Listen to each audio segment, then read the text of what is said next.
Hello students, good morning to all of you. Students, आज के इस वीडियो में हम क्लास 10th के chapter how to organism reproduce अर्थात जीव जनन कैसे करते हैं इसकी स्टडी करेंगे। स्टूडेंट्स, ये चैप्टर काफ़ी इम्पोर्टेंट है और बोर्ड परीक्षाओं में इस चैप्टर से लगभग 6 से 7 नंबर के क्वेश्चन पूछे जाते हैं। तो स्टूडेंट्स, सबसे पहला क्वेश्चन आता है कि रिप्रोडक्शन या जनन शब्द का यूज सबसे पहले किसने किया था, या बर्ड रिप्रोडक्शन सबसे पहले किसने दिया था। तो इसका आंसर है कि बर्ड या शब्द रिप्रोडक्शन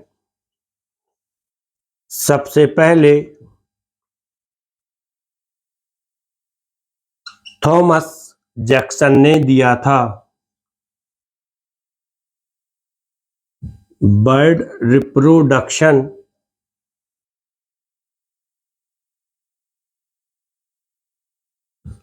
थॉमस जैक्सन ने दिया था।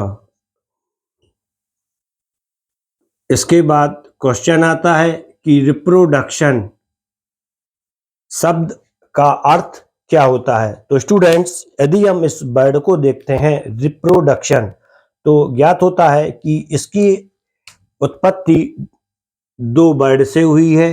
पहला वर्ड है री और दूसरा वर्ड है प्रोडक्शन।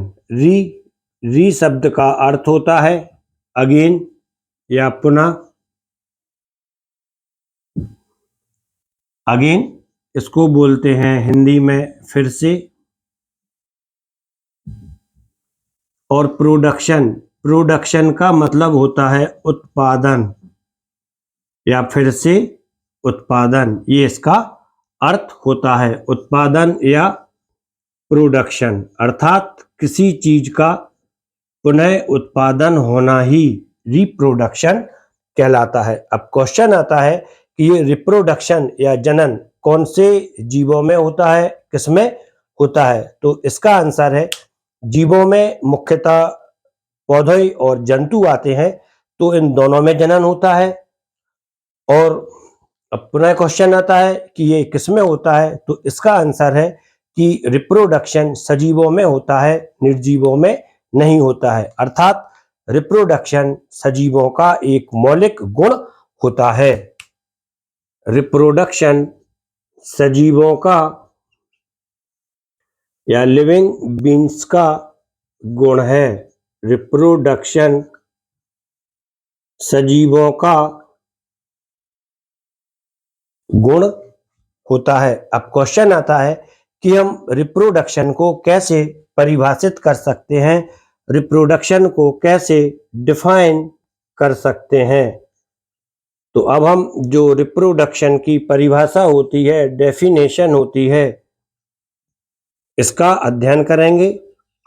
रिप्रोडक्शन को हम कई आधारों पर किसी भी बेस पर परिभाषित कर सकते हैं। इसमें से जो पहला बेस होता है वह होता है, आपने देखा ही होगा कि यदि डॉग्स की जो संतान होती है वह पपी होती है, बिल्ली की जो संतान होती है वह भी बिल्ली ही होती है, कैट ही होती है। इसी प्रकार मनुष्यों की संतान भी मनुष्य ही होती है। तो इससे स्पष्ट होता है कि प्रत्येक जीव में अपने जैसे जीवों को उत्पन्न करने की एक क्षमता होती है और इसी क्षमता को हम रिप्रोडक्शन कहते हैं। यह रिप्रोडक्शन या जनन की पहली परिभाषा होती है। तो इसे हम सामान्य वर्ड में लिख सकते हैं, जीवों की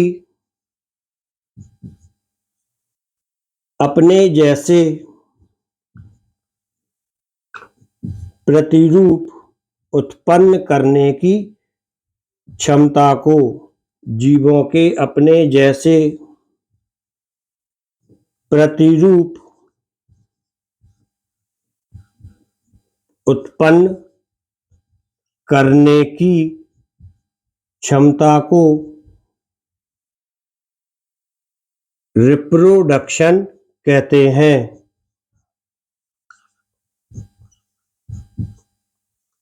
उत्पन्न करने की क्षमता को रिप्रोडक्शन या जनन कहते हैं।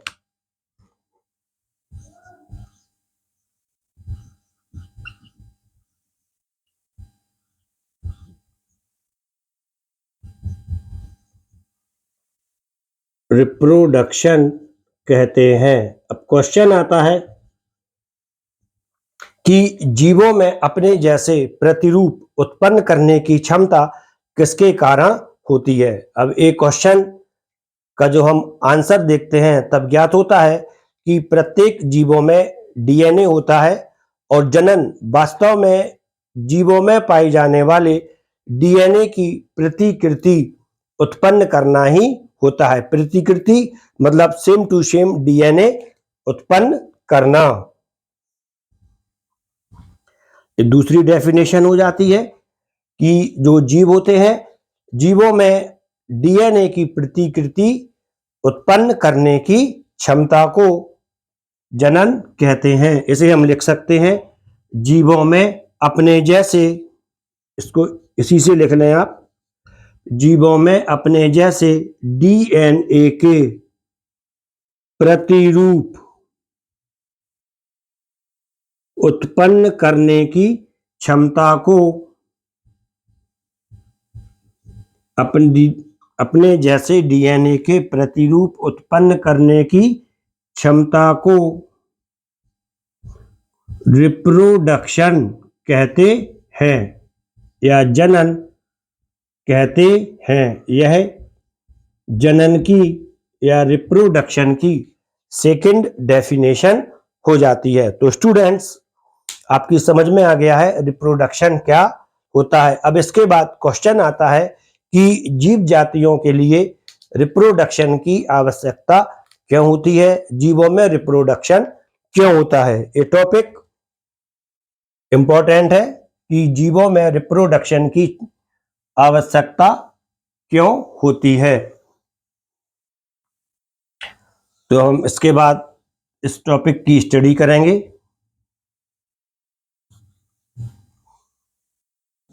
तो जो टॉपिक है जनन की आवश्यकता, जीव जनन क्यों करते हैं, जनन की आवश्यकता क्यों होती है, इसका आंसर है जनन की आवश्यकता। तो हम ये जानते हैं कि किसी भी जीव जाति के सदस्यों की संख्या बढ़ाने के लिए जनन आवश्यक होता है। कोई भी जीव जाति बिना जनन के या बगैर जनन के अपने सदस्यों की संख्या नहीं बढ़ा सकती है। तो ये इसका पहला कारण था, नंबर 1। नंबर 1, जनन के द्वारा जीवों की संख्या बढ़ती है। जनन के द्वारा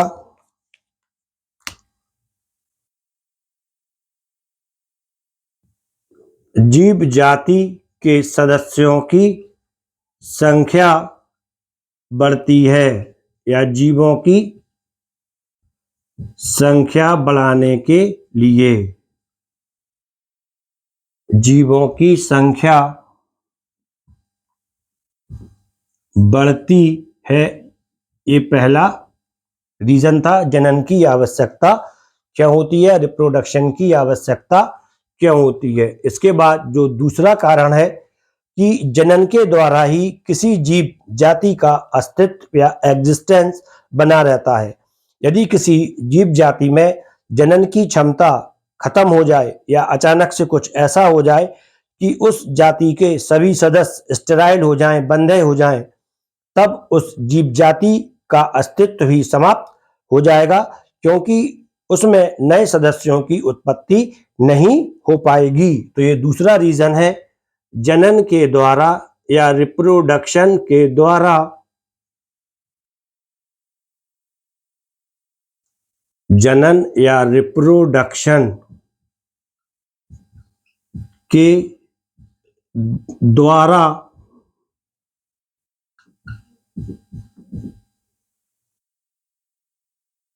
जीव जाति का अस्तित्व बना रहता है। जीवों का अस्तित्व या एग्जिस्टेंस पृथ्वी पर बना रहता है।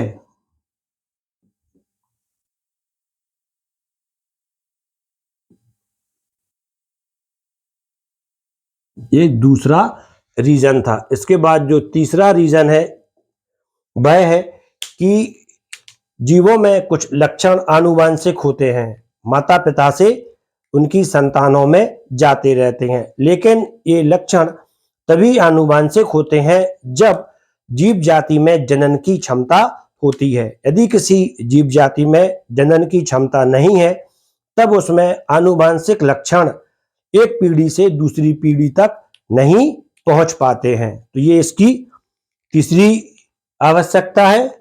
आनुवंशिक लक्षणों की वंशागति के लिए जनन की आवश्यकता होती है।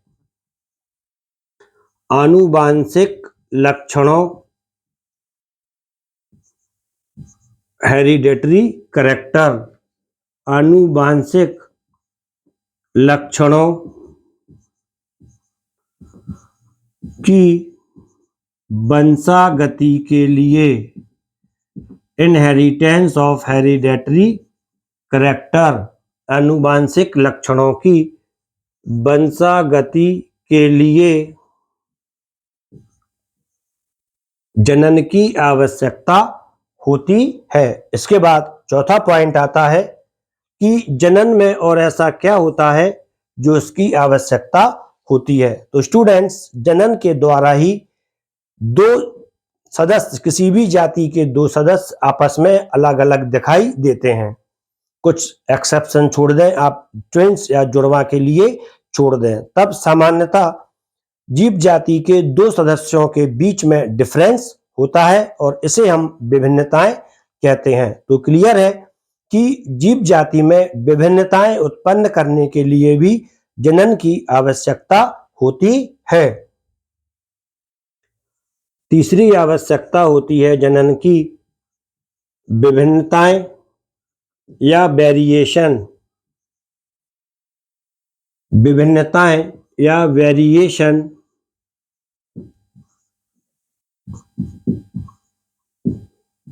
की उत्पत्ति एवं वंशागति के लिए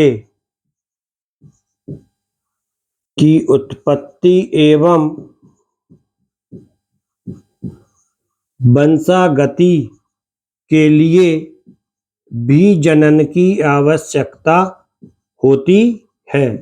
वेरिएशन या विभिन्नताएं क्या होती हैं, इसकी हम डिटेल स्टडी कुछ समय बात करेंगे। विभिन्नताएं, वेरिएशन, ये कैसे उत्पन्न होती हैं, कितने प्रकार की होती हैं और विभिन्नताओं का क्या महत्व होता है। अभी हम जो अपना टॉपिक चल रहा है रिप्रोडक्शन, इसकी स्टडी कर रहे हैं। इसके बाद जो थर्ड पॉइंट आता है वह आता है जनन पर वातावरणीय प्रभाव। क्या जनन पर एक्सटर्नल कंडीशंस ऑफ एनवायरनमेंट्स का प्रभाव पड़ता है? तो इसका आंसर है हाँ, जनन पर वातावरणीय प्रभाव भी पड़ता है। अब हम इस टॉपिक की स्टडी करेंगे। जनन पर वातावरणीय प्रभाव रिप्रोडक्शन पर वातावरणीय प्रभाव, एनवायरमेंटल कंडीशन का प्रभाव, रिप्रोडक्शन पर वातावरणीय प्रभाव। तो इसका आंसर मैं आपको बता चुका हूं कि जनन पर वातावरणीय प्रभाव भी होता है। सामान्यतः जो टेम्परेचर है वातावरण का, इसका प्रभाव रिप्रोडक्शन पर नहीं होता है, लेकिन कुछ एक्सटर्नल फैक्टर्स जो कि वातावरण में प्रेजेंट हों, जैसे रेडियो एक्टिव पॉल्यूशन या रेडियो एक्टिविटी, जो जीव के डीएनए के लिए प्रभावित कर देते हैं, उसका प्रभाव जीवों के जनन पर पड़ता है। उसमें जो डीएनए की मूल संरचना होती है वह प्रभावित होती है। तो इसको हम बोल सकते हैं कि रिप्रोडक्शन पर सामान्यतः वातावरणीय कंडीशन का कोई प्रभाव नहीं होता है। पहला प्रभाव, ये पहला रीजन था, लेकिन इसमें कंडीशन है कि रेडियो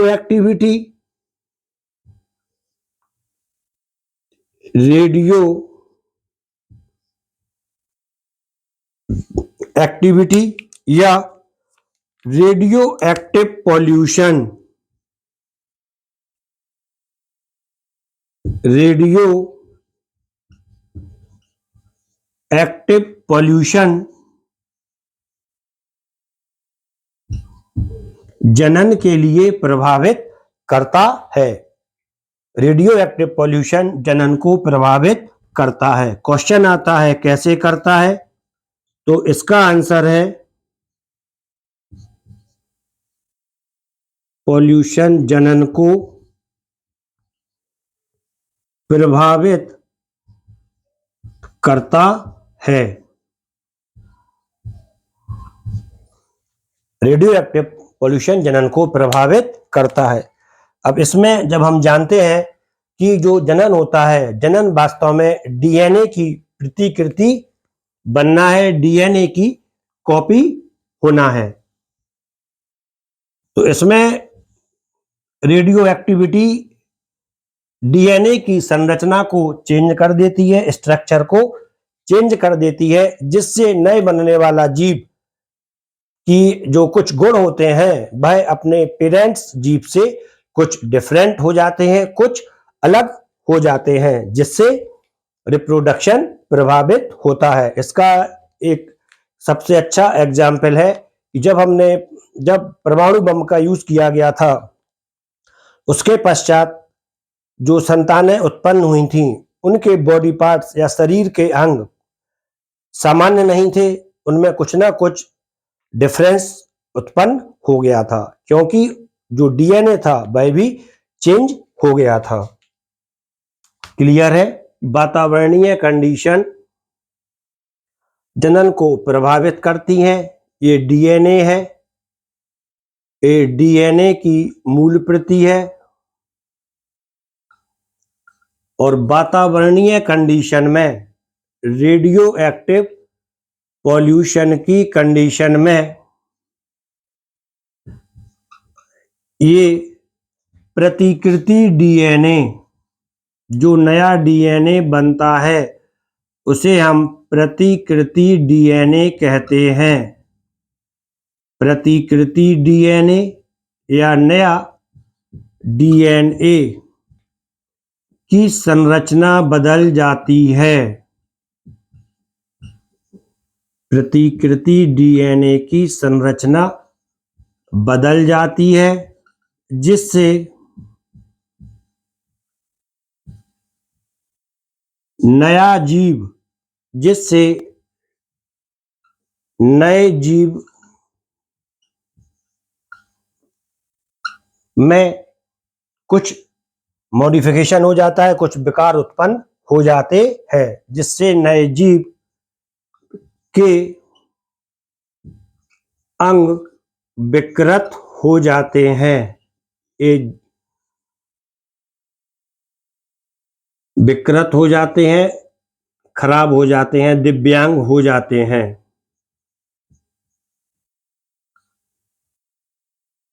ये जनन पर एनवायरमेंटल कंडीशन का प्रभाव था। इसके बाद इंपॉर्टेंट क्वेश्चन आता है कि जनन वास्तव में कितने प्रकार का होता है। इसका एग्जाम्पल मैं आपको बता चुका हूं।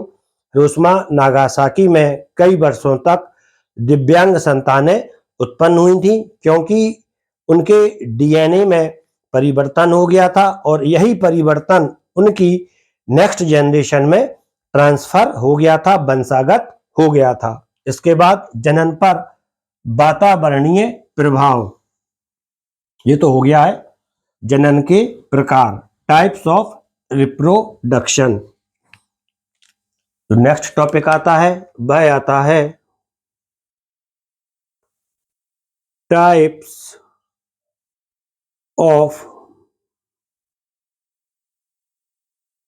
रिप्रोडक्शन। जनन कितने प्रकार का होता है। तो स्टूडेंट्स, यहाँ पर क्वेश्चन आता है कि जनन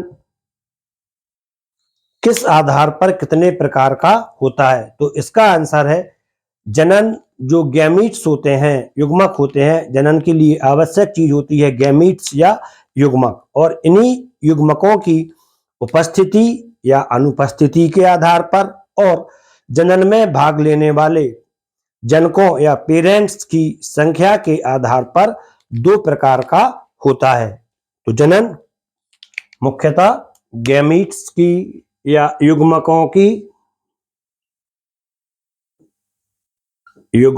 या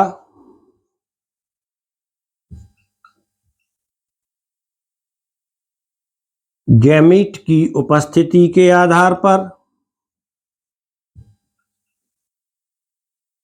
या गैमीट की उपस्थिति के आधार पर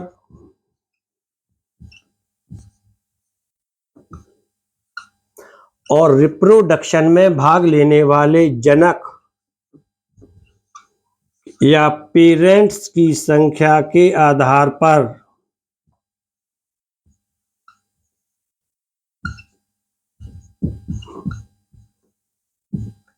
पेरेंट्स की संख्या के आधार पर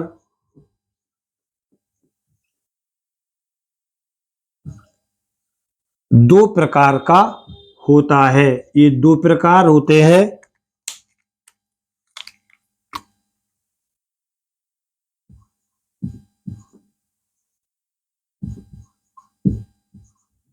अलैंगिक जनन एसेक्सुअल रिप्रोडक्शन और दूसरा होता है सेक्सुअल रिप्रोडक्शन एसेक्सुअल रिप्रोडक्शन और सेक्सुअल रिप्रोडक्शन।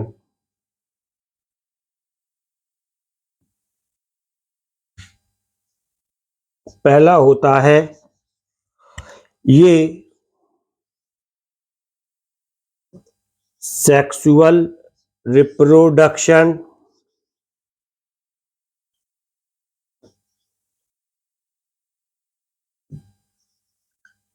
और दूसरा होता है सेक्सुअल रिप्रोडक्शन।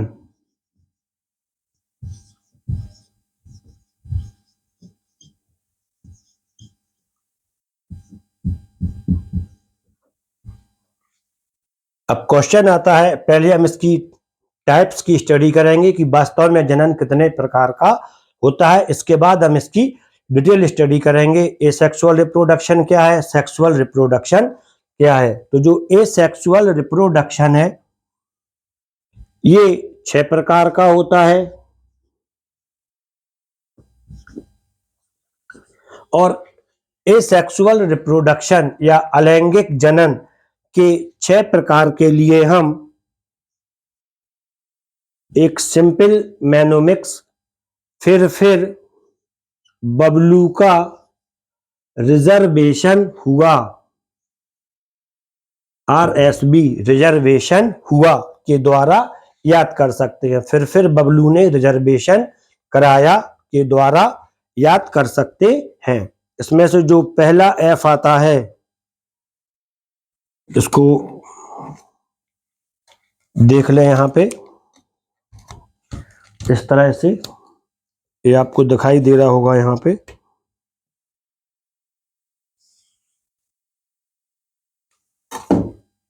पहला वाला जो F है ये आता है बाइफिजन।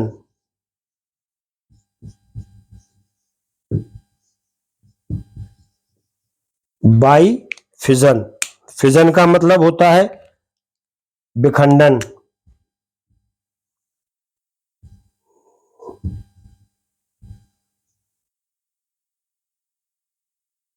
और विखंडन भी 2 प्रकार का होता है, बाइनरी फिजन और मल्टी फिजन। बाइनरी फिजन द्विविखंडन, मल्टी फिजन बहु विखंडन। सेकंड वाला जो F आता है ये आता है बाई फ्रेगमेंटेशन।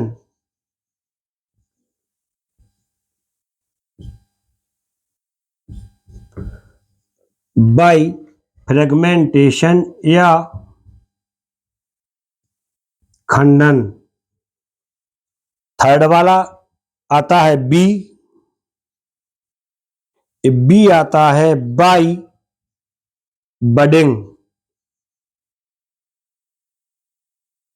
बडिंग या बड जिसको बोलते हैं मुकुल और बडिंग इसको बोलते हैं मुकुलन के द्वारा, बाई बडिंग या मुकुलन के द्वारा। और जो फोर्थ वाला आता है इसमें आया है आर, रिजर्वेशन का R, by regeneration, पुनरुद्भवन,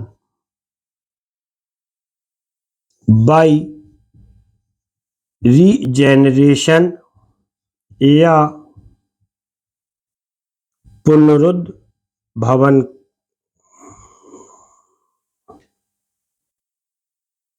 fifth S, ये आता है बाई स्पोर्स। स्पोर्स का मतलब होता है बीजाणु। इनकी डिटेल स्टडी हम अलग से करेंगे। बाई स्पोर्स, स्पोर्स का मतलब बीजाणु, मुख्यतः राइजोपस इसमें पूछा जाता है। इसके बाद आता है वी, वाई वेजिटेटिव,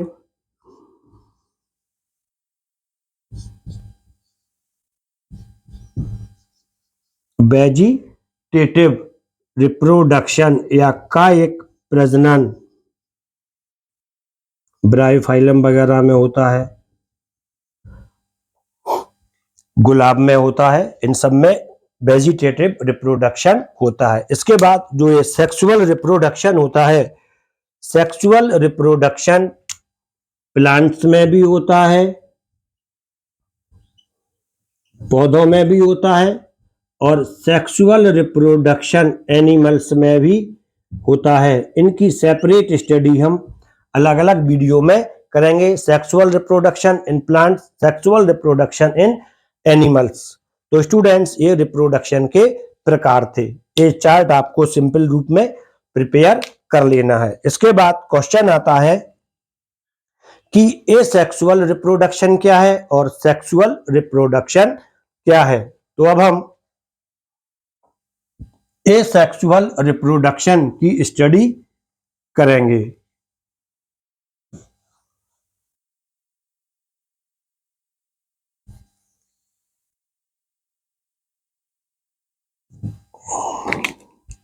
एसेक्सुअल रिप्रोडक्शन, आप एक चीज का ध्यान रखें, जब भी किसी बर्ड्स के आगे ए लग जाता है तब उस ए का मतलब सामान्यतः एब्सेंट से होता है। एसेक्सुअल रिप्रोडक्शन या अलैंगिक जनन। तो आप देखते हैं इस बर्ड के लिए ए का मतलब होता है यहां पर एब्सेंट, और सेक्सुअल, एब्सेंट सेक्सुअल, अर्थात वह रिप्रोडक्शन जिसमें सेक्सुअल पार्ट्स यूज नहीं होते हैं, अलैंगिक जनन कहलाता है। इसे हम सिंपल रूप में डिफाइन भी कर सकते हैं, अलैंगिक जनन।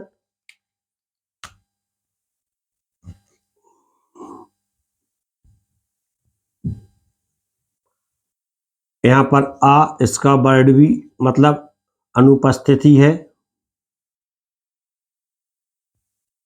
अलैंगिक जनन, इसे हम निम्न प्रकार से डिफाइन कर सकते हैं, वह जनन जो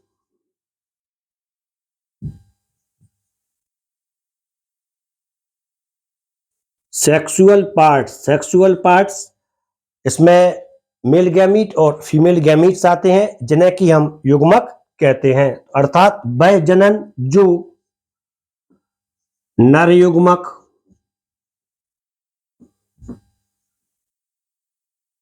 मेल गैमीट व मादा युग्मक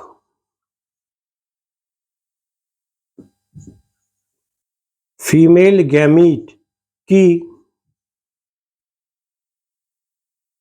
मादा युग्मक की अनुपस्थिति में होता है।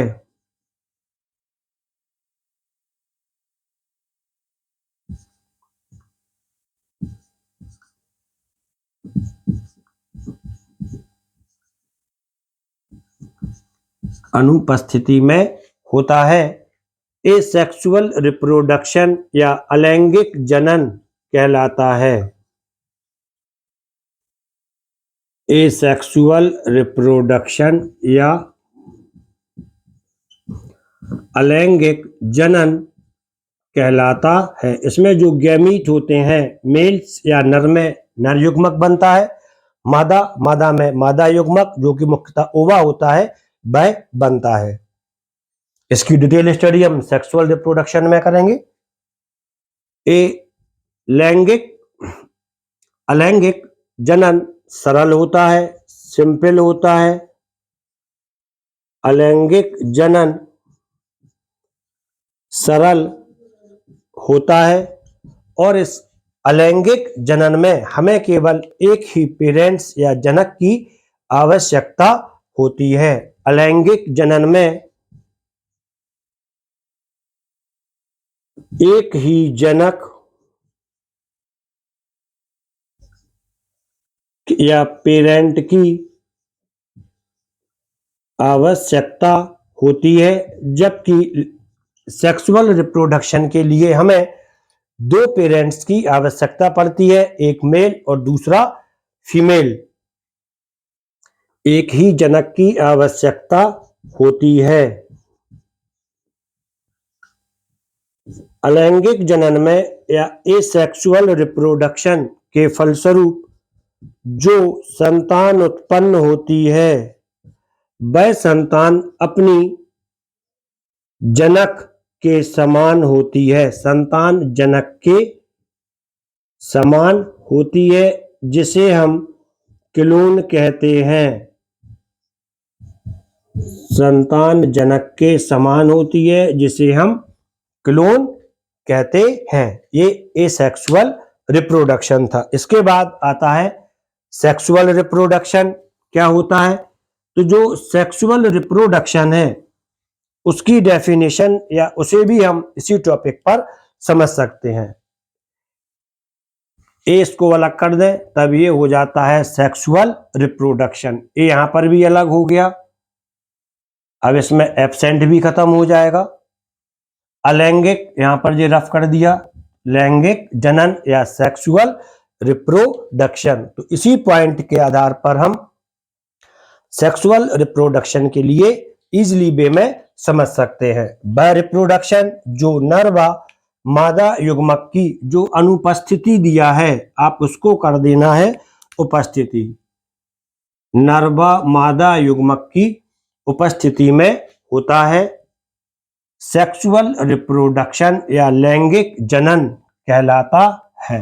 ये आपको लिख देना है। सेक्सुअल रिप्रोडक्शन जटिल होता है। ये आपको सेक्सुअल का टॉपिक हो जाएगा, दोनों में डिफरेंस भी साथ ही साथ चल रहे हैं। एक ही जनक की आवश्यकता होती है, यहां पर आपको कर देना है दो जनकों या पेरेंट्स की आवश्यकता होती है। और सेक्सुअल रिप्रोडक्शन के फलस्वरूप जो संतान बनती है वह जनक के समान नहीं होती है। इसी में आपका सेक्सुअल रिप्रोडक्शन भी क्लियर हो जाता है। इसमें एक पॉइंट और हम बना सकते हैं और समझ सकते हैं कि सेक्सुअल रिप्रोडक्शन में जो मेल गैमीट होता है, नर युग्मक होता है, और जो फीमेल गैमीट होता है, चाहे ये एनिमल में हो रहा हो या प्लांट में हो रहा हो, दोनों में मेल और फीमेल गैमीट मिलकर जाइगोट या युग्मनस का निर्माण करते हैं। जाइगोट या युग्मनस का निर्माण करते हैं। जो पहली डिप्लॉइड संरचना होती है डिप्लॉइड A2N कहलाती है, और मेल गैमीट और फीमेल गैमीट ये हैप्लॉइड होते हैं, अगुणित होते हैं। दोनों मिलकर डिप्लॉइड जाइगोट का निर्माण करते हैं, जिसके बाद भ्रूणीय परिवर्धन होता है, एम्ब्रियोनिक डेवलपमेंट होता है, जिससे कि न्यू बेबी का फॉर्मेशन होता है, नए बच्चे का निर्माण होता है। अब इसके बाद क्वेश्चन आता है कि ये वेरिएशन या विभिन्नताएं क्या होती हैं और रिप्रोडक्शन में इनका क्या रोल होता है। तो स्टूडेंट्स, रिप्रोडक्शन, इसके टाइप्स, एनवायरमेंटल कंडीशंस जो कि जनन पर प्रभाव डालती हैं, इसकी स्टडी आप कर चुके हैं। इसके बाद जो नेक्स्ट टॉपिक इसमें आता है वह आता है विभिन्नताएं या वेरिएशन का। तो ये जो विभिन्नताएं या वेरिएशन है ये हमें आसपास ही दिखाई देती हैं। कैसे दिखाई देती हैं, अब हम इसके बारे में डिस्कशन करेंगे, विभिन्नताएं या वेरिएशन। तो स्टूडेंट्स, जब आप अपनी क्लास में जाते हैं तो वहां पर आपको आपके क्लासमेट्स मिलते हैं, आपके सहपाठी मिलते हैं। तो आप देखते हैं कि किन्हीं भी दो स्टूडेंट्स के चेहरे, उनकी बनावट, उनकी कार्यशैली, कार्य करने का तरीका, सब कुछ डिफरेंस होता है, अलग अलग होता है। और इसी चीज के लिए हम वेरिएशन या विभिन्नताएं कहते हैं। वेरिएशन या विभिन्नताएं।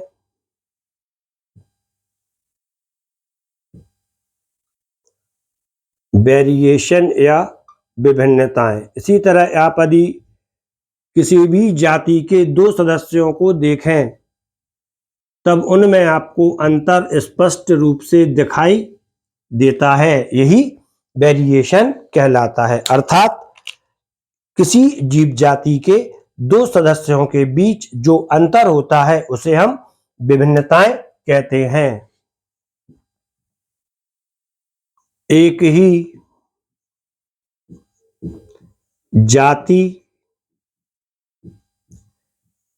के सदस्यों के बीच पाए जाने वाला अंतर,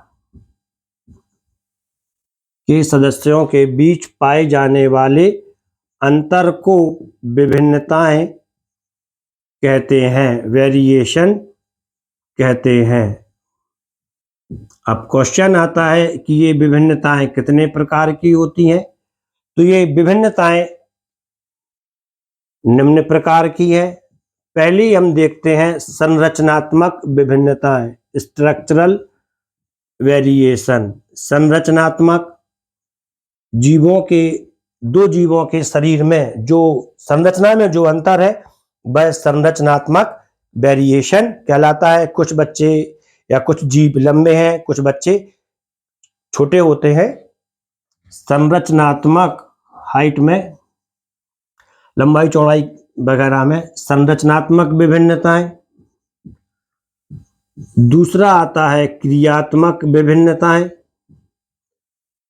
हर एक बच्चे की कार्य करने की क्षमता अलग अलग होती है, उनके क्रिया क्षेत्र या कार्य करने के जो क्षेत्र होते हैं वो अलग अलग होते हैं, जिसे हम क्रियात्मक विभिन्नताएं कहते हैं। सिंपल वो में यदि बोला जाए तो कुछ बच्चों के लिए खेलकूद पसंद होता है, कुछ के लिए पढ़ाई लिखाई पसंद होती है, इस तरह की जो वेरिएशन होती हैं। तीसरा होता है मनोवैज्ञानिक या साइकोलॉजिकल वेरिएशन। इसमें दया, करुणा इत्यादि आते हैं, घृणा, नफरत इत्यादि सारी चीजें आती हैं जो मनोवैज्ञानिक विभिन्नताएं कहलाते हैं। कुछ बच्चे दयालु किस्म के होते हैं, कुछ बच्चे हार्ड डिसीजन ले लेते हैं, तो ये मनोवैज्ञानिक विभिन्नताएं होती हैं। और जो चौथी वेरिएशन होती है वह होती है उपार्जित विभिन्नताएं या एक्वायर्ड वेरिएशन। उपार्जित विभिन्नताएं, ये विभिन्नताएं सबसे ज्यादा इंपॉर्टेंट रही हैं और ये उपार्जित विभिन्नताएं पर कई वैज्ञानिकों के द्वारा स्टडी भी की गई है और इससे के आधार पर जीव जातियों की उत्पत्ति संबंधी सिद्धांत भी दिए गए हैं। उपार्जित विभिन्नताएं और वंशागत विभिन्नताएं, इनहेरिटेंस ऑफ वेरिएशन, वंशागत विभिन्नताएं। तो स्टूडेंट्स, अब जो ये टॉपिक है उपार्जित विभिन्नताएं, उपार्जित विभिन्नताएं क्या होती हैं? उपार्जित उपार्जित का मतलब होता है प्राप्त करना, अर्थात वे विभिन्नताएं जो जीव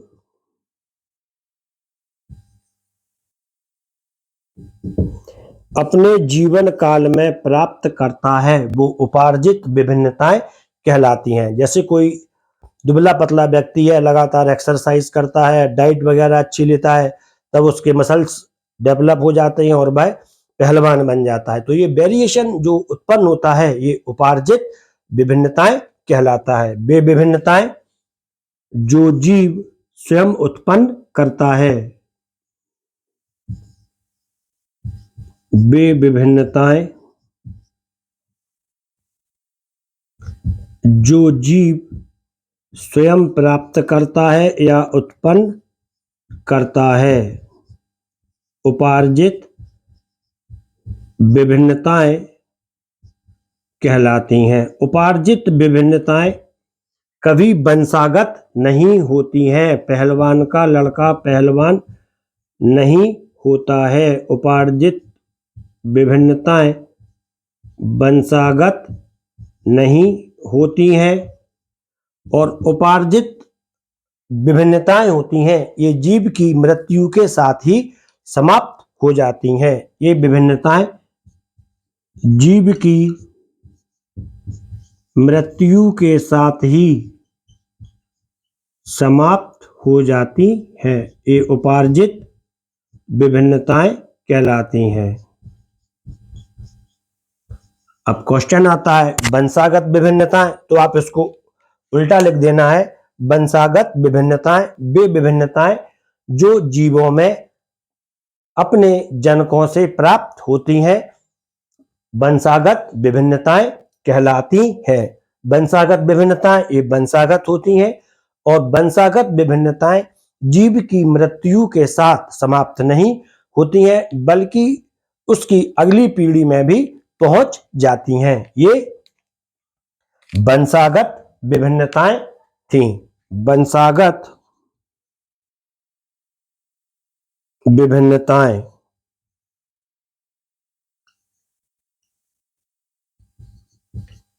ये विभिन्नताएं क्या है?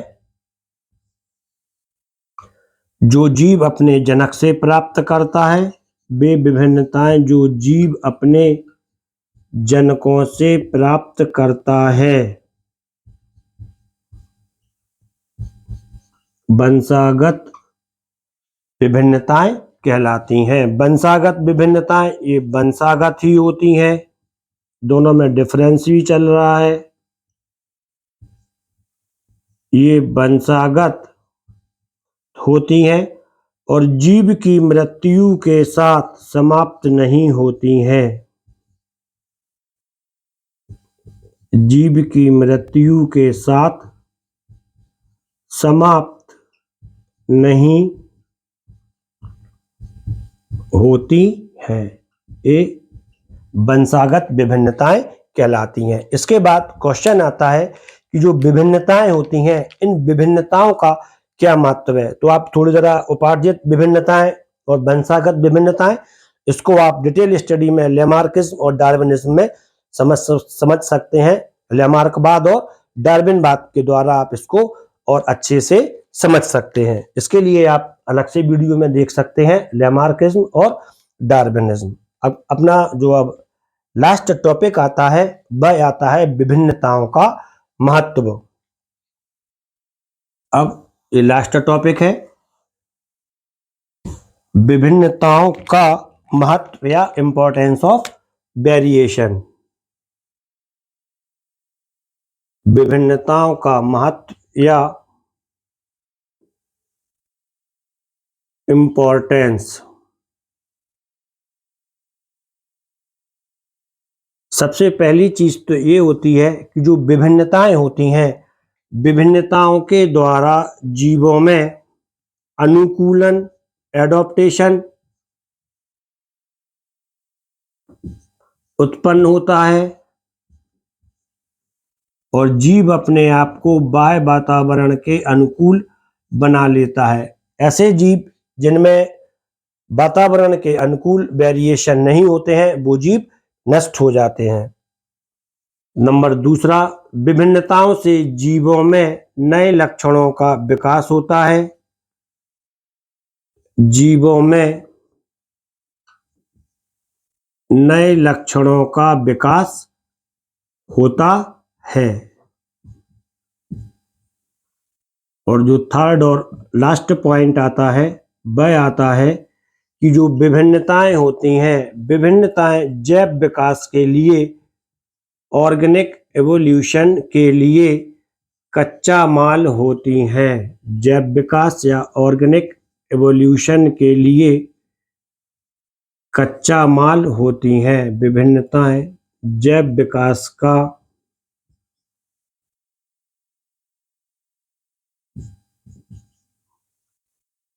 कच्चा माल होती हैं। तो ये आपका टॉपिक था जो कि यहाँ पे फिनिश हो गया। इसके बाद यदि आप होमवर्क देखते हैं कि आपके लिए कौन कौन सी क्वेश्चन आप कर सकते हैं, तो उसमें पहला क्वेश्चन आता है, जनन किसे कहते हैं, जनन कितने प्रकार का होता है, जनन की आवश्यकता क्यों होती है, जनन पर वातावरणीय प्रभाव किस प्रकार से होता है, अलैंगिक जनन किसे कहते हैं, लैंगिक जनन किसे कहते हैं, अलैंगिक जनन व लैंगिक जनन में अंतर लिखिए। ये सारे आप बता सकते हैं।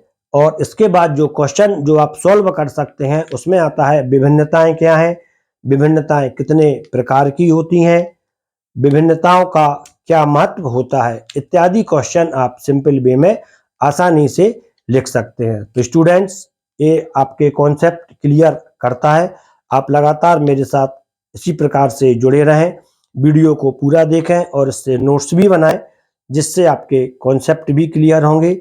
लगातार आप इस चैनल के लिए सब्सक्राइब भी करते जाएं और मेरे साथ जुड़े रहें। Thank you.